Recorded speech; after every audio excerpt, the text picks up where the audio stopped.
সুপ্রিয় দর্শক, আসসালামু আলাইকুম। আপনাদের সবাইকে স্বাগত জানাচ্ছি এখনকার আলোচনায়। আপনাদের সঙ্গে আছি আমি সিরাজুল ইসলাম। দর্শক, সিরিয়ায় বাশার আসাদ সরকারের পতন হয়েছে।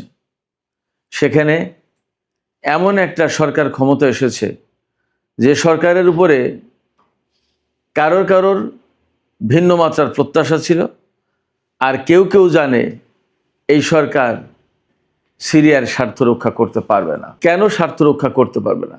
আর যারা ভাবছিল এই সরকার তাদের খুব পছন্দের সরকার, কেনই বা তারা ভাবছিল এটা পছন্দের সরকার?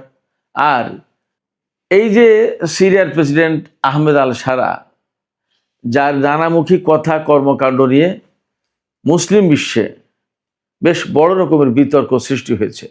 কেনই বা এই বিতর্ক?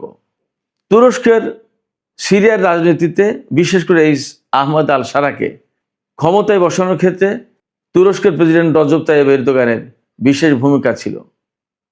যদি আহমেদ আল সারা মুসলিম উম্মার জন্য বা সিরিয়ার জাতীয় স্বার্থের জন্য খুব উপযোগী না হন, তাহলে কেন এরদোগান তাকে ক্ষমতায় বসানোর জন্য এতটা মরিয়া ছিলেন? এবং এখন এত বিতর্ক আসলে কেন হলো? সিরিয়ার ভেতরের রাজনীতির গল্পটা আসলে কি?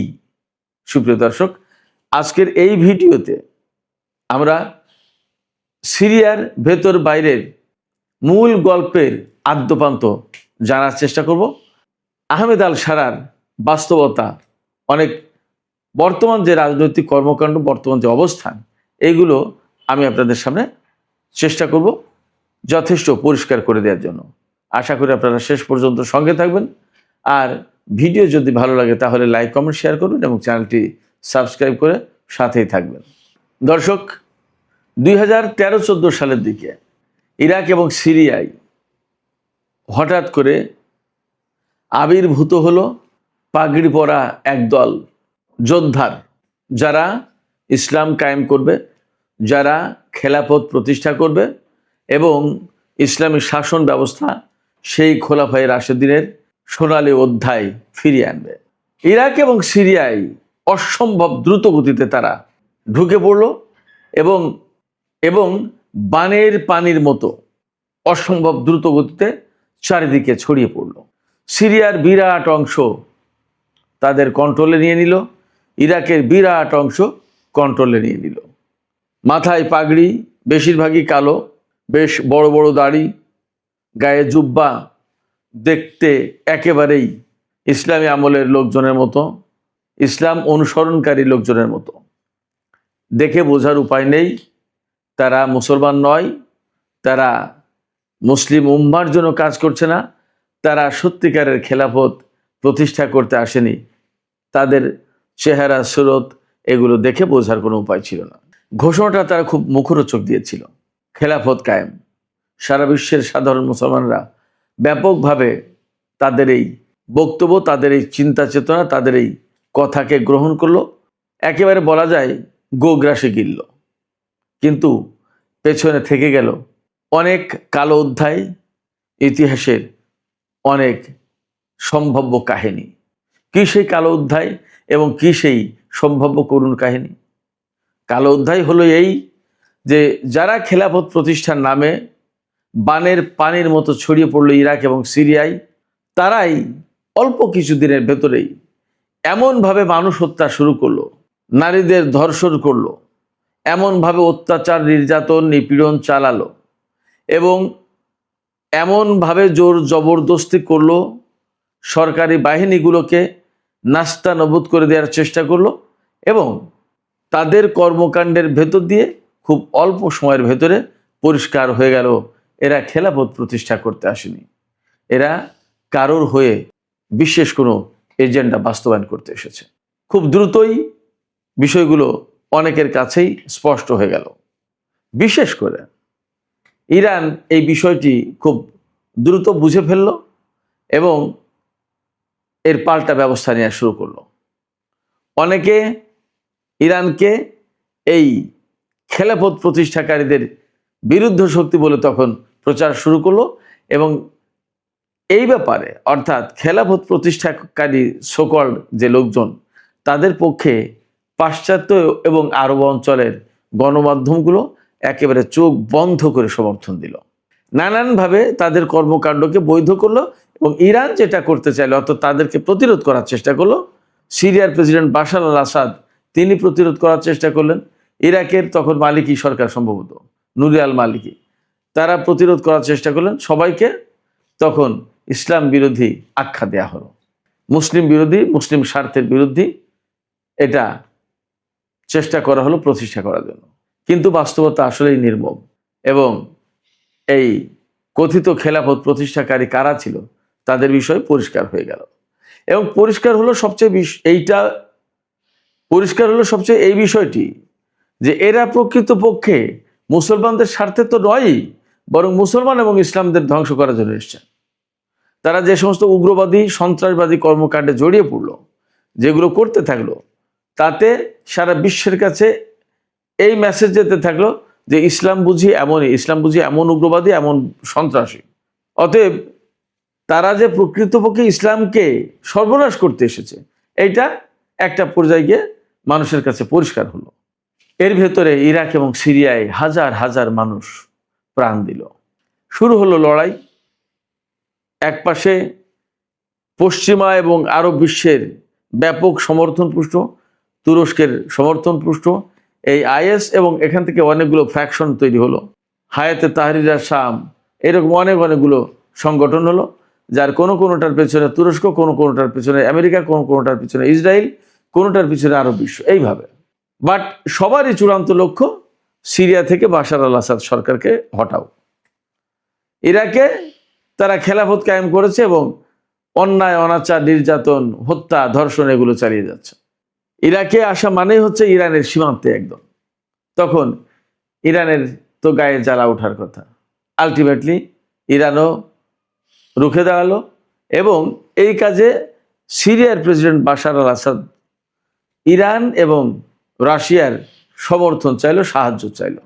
ওপাশে লেবানন থেকে একটা প্রতিরোধকামী সংগঠন বাশার আল আসাদকে সাহায্য করার জন্য এগিয়ে আসলো।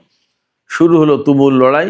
এর ভেতরে আমেরিকা এবং পাশ্চাত্যের আরো বহু সংখ্যক দেশ, নেটোভুক্ত দেশ, বহু সংখ্যক দেশ, মোট 65 দেশ তাদের যৌথ বিমান বাহিনী গঠন করলো এবং তারা সিরিয়ায় এই কথিত ইসলামী শক্তি আইএস এর বিরুদ্ধে বিমান হামলা চালাতে শুরু করলো। নামে নামে বিমান হামলা চালায়, কিন্তু আসলে কাজে কিছু হয় না। যে বিমান হামলা চালায় তাতে সিরিয়ার সাধারণ লোকজন মরে, সিরিয়ার সরকারি প্রতিষ্ঠান, সরকারি স্থাপনা ধ্বংস হয়, সিরিয়ার সামরিক ঘাটের উপর হামলা চালায়, সিরিয়ার সামরিক বাহিনীর উপর হামলা চালায়। প্রকৃতপক্ষে আইএস এর উপরে হামলা হয় না। তখন একটা পর্যায়ে বারাক ওবামা ক্ষমতা এবং হিলারি ক্লিন্টন পররাষ্ট্রমন্ত্রী, হিলারি ক্লিন্টনের নেতৃত্বে ফ্রেন্ডস অফ সিরিয়া নামে একটা সংস্থা গঠন করা হলো। এই সংগঠন বা এই সংস্থার দুটো বৈঠক হয়েছে তুরস্কে, ফ্রেন্ডস অফ সিরিয়া। তুরস্কের সাথে বাশার আল আসাদের কিন্তু একসময় খুব ভালো সম্পর্ক ছিল। দুই প্রতিবেশী দেশ, অনেক ইতিহাস, ঐতিহ্য, অনেক কিছু একসাথে। অথচ একটা পর্যায়ে গিয়ে এই বাশার আল আসাদ সরকারকে উৎখাত করার জন্য এরদোগান উঠে পড়ে লাগলেন। তিনি সিরিয়ায় মুসলিম ব্রাদারহুডের শাসন কায়েম করার কথা বললেন। নিজের দেশে ইসলামী শাসন প্রতিষ্ঠার কোনো খবর নেই, নিজের দেশে মুসলিম ব্রাদারহুডের শাসনের কোনো খবর নেই, কিন্তু সিরিয়ায় মুসলিম ব্রাদারহুডের শাসন প্রতিষ্ঠার জন্য তিনি খুব অ্যাডামেন্ট হয়ে উঠলেন, সিরিয়াস হয়ে উঠলেন। তিনি এই যে আজকে যে আহমেদ আল সারা, তাদের যে মূল সংগঠন হায়াতে তাহরির শাম, তাদেরকে সমর্থন দেওয়া শুরু করলেন রজব তাইয়িব এরদোগান। তার টার্গেট ছিল সিরিয়ার একটা বিরাট বড় ভূখণ্ড তুরস্কের আওতাধীন করতে হবে, নিজেদের অধীনস্থ করতে হবে। বাশার আল আসাদ সরকার থাকলে এটা সম্ভব না। তুরস্কের এটা কাহিনী। ইসরায়েল বা পাশ্চাত্যের তাদের প্রত্যাশা ছিল বাশার আল আসাদ সরকার যতক্ষণ পর্যন্ত ক্ষমতা আছে ততক্ষণ পর্যন্ত সিরিয়ার আকাশ, সিরিয়ার ভূমি মুক্ত না। অতএব ইসরায়েল যে গ্রেটার ইসরায়েল প্রতিষ্ঠা করতে চায় সেটা সম্ভব না। একেবারে ইসরায়েল থেকে সামনে পা বাড়ালেই সিরিয়া, বাশার আল আসাদ সরকার, যারা কখনো ইসরায়েলের সাথে সম্পর্ক প্রতিষ্ঠার চিন্তাও করেনি, বরং যুদ্ধ করেছে কয়েকবার। অনেক দেশ, আরব দেশ ইসরায়েলের সাথে মীমাংসা করেছে, আপোষ করেছে, কিন্তু বাশার আল আসাদ সরকার বা তার বাবা হাফিজ আল আসাদের সরকার কখনো আপোষ রফায় যায়নি। এছাড়া ইসরায়েল যে গ্রেটার ইসরায়েল প্রতিষ্ঠা করতে চায় বা আমেরিকার নিউ মিডল ইস্ট প্ল্যান বাস্তবায়ন করতে চায়, সেটা করতে গেলে সিরিয়াকে ভাঙতে পারলে বা সিরিয়ার বাশার আসাদকে যদি উৎখাত করে দেওয়া যায়, তাহলে দ্রুত গতিতে ইরাক দখল করে নেবে, ইরান দখল করে নেবে, একদম সহজ। তখন আফগানিস্তানে কিন্তু মার্কিন বাহিনী দখলদারিত্ব কায়েম করে রেখেছে। এইরকম একটা প্রেক্ষাপটে সিরিয়া দখল করাটা খুব গুরুত্বপূর্ণ ছিল। ইরান এই পলিটিক্স বুঝতে পারলো, এই ষড়যন্ত্র বুঝতে পারলো, বুঝে তারা দ্রুতই রুখে দাঁড়ালো, রাশিয়ার সাহায্য নিল এবং বাশার আল আসাদ সরকার টিকে গেল। এপাশে ইরান একটা অবস্থায় থাকলো, রাশিয়াও অবস্থায় থাকলো, সারা বিশ্বে রাশিয়ার নতুন করে একটা প্রভাব প্রতিপত্তি তৈরি হলো। এর ভিতর দিয়ে ইসরায়েল কিন্তু প্রায় প্রতিদিন সিরিয়ায় হামলা চালায়, অথচ সিরিয়ায় কিন্তু ইরান তার একটা ভালো অবস্থান গড়ে তুলছিল, সামরিক অবস্থান। এবং সেই সময় ফিলিস্তিন, লেবানন থেকে শুরু করে ইরাক, ইয়েমেন সব জায়গায় একটা প্রভাবশালী প্রতিরোধকামী সংগঠন, তারা এই যে প্রক্সি ফোর্স যেটা, এরা গড়ে উঠলো।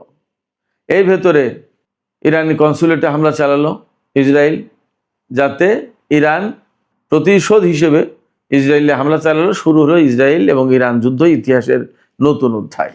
এইগুলো করতে করতে করতে করতে এর ভেতরে যখন সিরিয়াটা বেশ অস্থিতিশীল, ইসরায়েলের হামলা, ইরানের সাথে ইসরায়েলের যুদ্ধ ইত্যাদি ইত্যাদি মোকাবেলায় বেশ একটা অস্থিতিশীল, ঠিক সেই মুহূর্তে তুর্কি সীমান্ত থেকে শুরু হলো বাশার আল আসাদ সরকার বিরোধী আন্দোলন।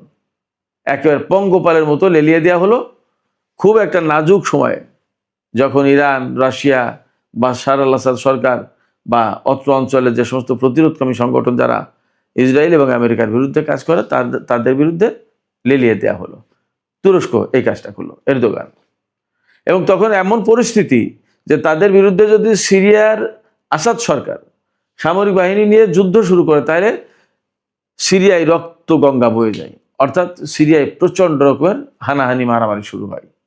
এটা বাদ দেওয়ার জন্য, এটা এড়ানোর জন্য বাশার আল আসাদ সরকার অনীহা প্রকাশ করলো এবং বললো যে এটা আমরা করতে চাই না। তখন ইরান এবং রাশিয়া বললো আচ্ছা ঠিক আছে, যার দেশ সে যদি করতে না চায় তাহলে তাকে ছেড়ে দেওয়া হোক। তখন বাশার আসাদ সরকার রাশিয়ায় আশ্রয় নিলেন এবং সিরিয়া এই জোলানির নেতৃত্বে হায়াতে তাহরির আশ-শামের অধীনে চলে গেল। তারা সরকার কায়েম করলো, ইসলামী সরকার প্রতিষ্ঠা করবে বলেছিল। কিন্তু জোলানির অধীনে সিরিয়া যাওয়ার কয়েকদিনের ভেতরেই ইসরায়েল ব্যাপকভাবে কয়েকদিন ব্যাপী হামলা চালিয়ে সিরিয়ার সমস্ত সামরিক ঘাঁটি, অস্ত্র, ক্ষেপণাস্ত্র, প্রতিরক্ষা ব্যবস্থা, যত যা কিছু ছিল সমস্ত সবকিছু ধ্বংস করে দিল। এবং তখন তো সিরিয়ার সামরিক বাহিনী সংগঠিত না, আসাদ সরকারে কে কার পক্ষে যাবে, অনেক কিছু, কার বিচার হবে কার বিচার হবে না, জোলানি কারে রাখবে না, অনেক কিছু। এইরকম একটা সুযোগ নিয়ে ইসরায়েল একদম তছনছ করে দিল সিরিয়াকে। এরদোগান কিন্তু কিছুই বলেননি, কিছুই করেননি। এই পরিস্থিতিতে আজকে জোলানি সিরিয়ার প্রেসিডেন্ট হিসেবে ইসরায়েলের সাথে শান্তি চুক্তি করার চেষ্টা করছেন, নিরাপত্তা চুক্তি, যাতে সিরিয়া ভালো থাকে।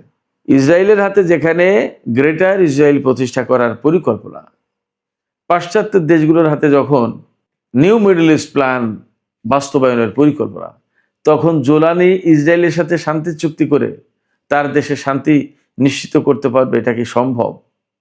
এবং তুরস্কের প্রেসিডেন্ট রজব তাইয়িপ এরদোগান ঠিকই চুপচাপ বসে আছেন। শুধু তাই না, খুব সম্প্রতি আমি একটা খবর দিয়েছি একটা ভিডিওতে, রাজধানী দামেস্ক থেকে মাত্র 20 কিলোমিটার দূরে ইসরায়েল হাসপাতাল প্রতিষ্ঠা করেছে। এই হাসপাতাল প্রতিষ্ঠার সুদূর প্রসারী পরিকল্পনা আছে। একটা স্বাধীন সার্বভৌম দেশ, সেই স্বাধীন সার্বভৌম দেশের সরকারকে না বলে ইসরায়েল হাসপাতাল প্রতিষ্ঠা করছে, অথচ এই ইসরায়েল একসময় সিরিয়ার ভেতরে প্রবেশ করার সাহস পেত না। আজকে জোলানি সরকার বসিয়ে এরদোগান সাহেব সেই ব্যবস্থা করে দিয়েছেন। একথা বলতে এখন আর আসলে কোনো দ্বিধা নেই। সেক্ষেত্রে কে যে কার হয়ে কখন কোনভাবে কাজ করে বলা এবং বোঝা মুশকিল। সুপ্রিয় দর্শক, আজকে মধ্যপ্রাচ্যের যে পরিস্থিতি, সেই পরিস্থিতিতে কোনো মতেই না সিরিয়ার জন্য, না মধ্যপ্রাচ্যের মুসলিম জনগোষ্ঠীর জন্য, না মুসলিম উম্মার জন্য এই আহমেদ আল সারা ওরফে জোলানি কোনো ভূমিকা রাখতে পারবে।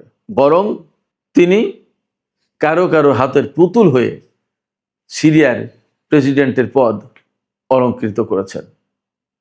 সুপ্রিয় দর্শক, আজকের আলোচনা এখানেই শেষ করতে চাই।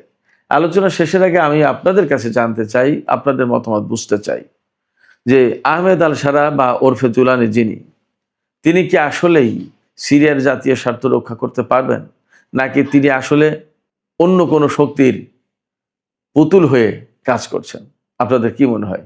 আপনাদের মতামত জানিয়ে কমেন্টে লিখতে পারেন। আর ভিডিও ভালো লাগলে লাইক, কমেন্ট, শেয়ার করবেন এবং চ্যানেলটি সাবস্ক্রাইব করে সাথেই থাকবেন। দর্শক, আজকের আলোচনা এখানেই শেষ করছি। আপনারা সবাই অনেক অনেক ভালো থাকুন। আল্লাহ হাফেজ।